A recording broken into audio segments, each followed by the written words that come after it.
Blessed day, everyone. Once again, my name is Day. I'm the founder of Easy Church Philippines. And first of all, thank you so much for showing interest to explore our online church management software. So, for this video, I will give you a system walkthrough on the small groups management or small group module of Easy Church. Okay, so for the small group modules, we have three items here.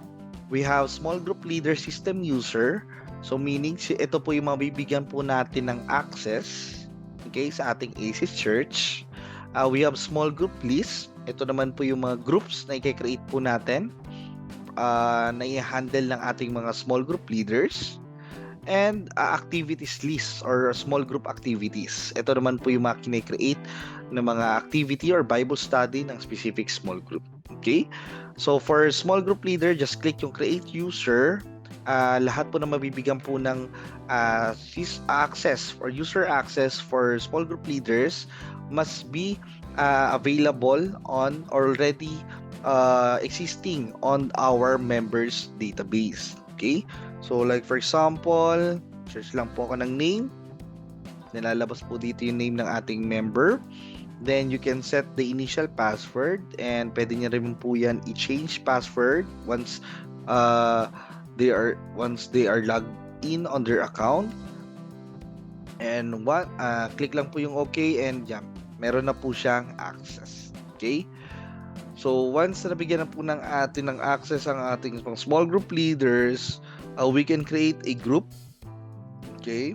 So for this adding new group of adding small groups, kailangan lang po ng group name. Okay? So for example, life group Exodus, like for example. And lagay lang din po natin yung name, kung sino po yung magiging leader of this small group. Then click the save button.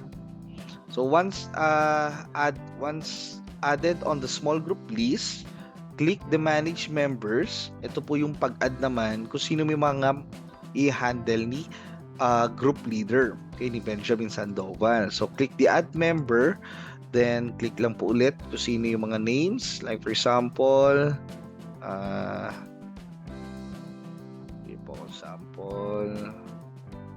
say John.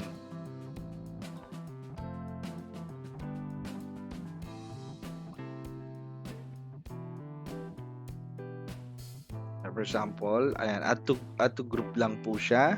Then click member, search lang po natin yung name.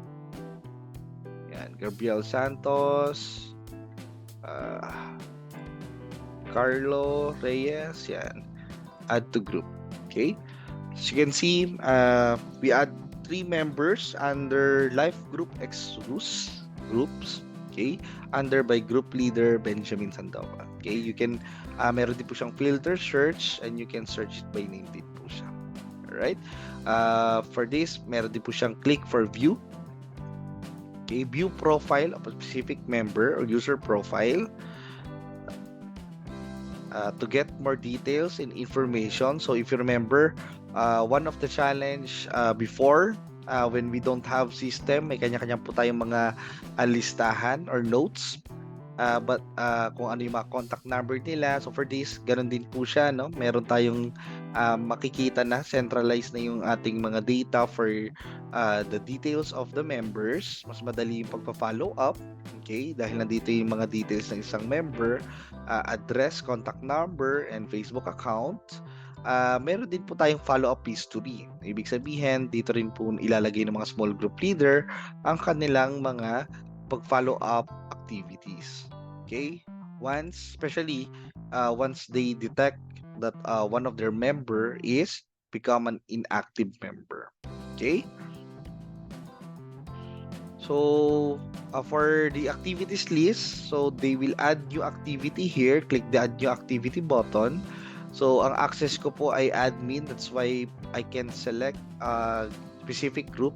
But once the small group leader access their account, again, ang access lang naman po nila is itong small group module. And ang makikita lang po na details nila is kung sino lang po yung under lang po ng specific group nila. Okay? So for this, dahil naka-admin access po tayo, we can create on behalf of Benjamin an activity. Okay, then just insert the name of activity, like for example Bible study. Then you can insert the topic, no, topic ng Bible study natin, topic of Bible study. Okay, activity, you can add some description here, the dates kung kailan po tayo nag-conduct ng Bible study, and of course you can also add the time. Okay, for example 9 p.m. Okay. Click the save button, and once created, okay, we have action column here to edit the activities. You can delete the activities, you can remove, and you can tag the attendance. For tagging of attendance, ganito lang po siya kasimple. Automatic naka-auto-select naman po lahat ng ating mga list. If may hindi lang po umattend, i-uncheck nyo lang po siya. But kapag umattend naman po lahat, just click yung save attendance button, and makikita nyo po dito automatic, okay, magka-count na po siya. Okay, so 4 out of 3, I think na-add din po yung pag-attend ng leader, I think, for this. Okay, attendance for. Okay, so that's it for the small group module. So again, marami pa pong naka-line up na features for the small group module. Magkakaroon tayo ng small group dashboards, okay, and detection of inactive small group. If you remember on the system presentation, madedetect din po natin if ang small group is continuously doing activities weekly, or hindi na nakaka-attend, or sino-sino yung mga uma-attend, ilan ba kayo uma-attend, etc.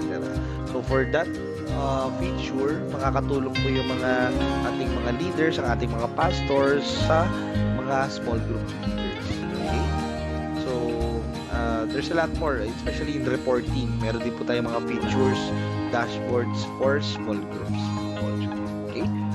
So again, thank you so much, and we open for feedback, suggestions, enhancement na may isip nyo po para po sa ating Easy Church platform. Alright, thank you, and God bless everyone.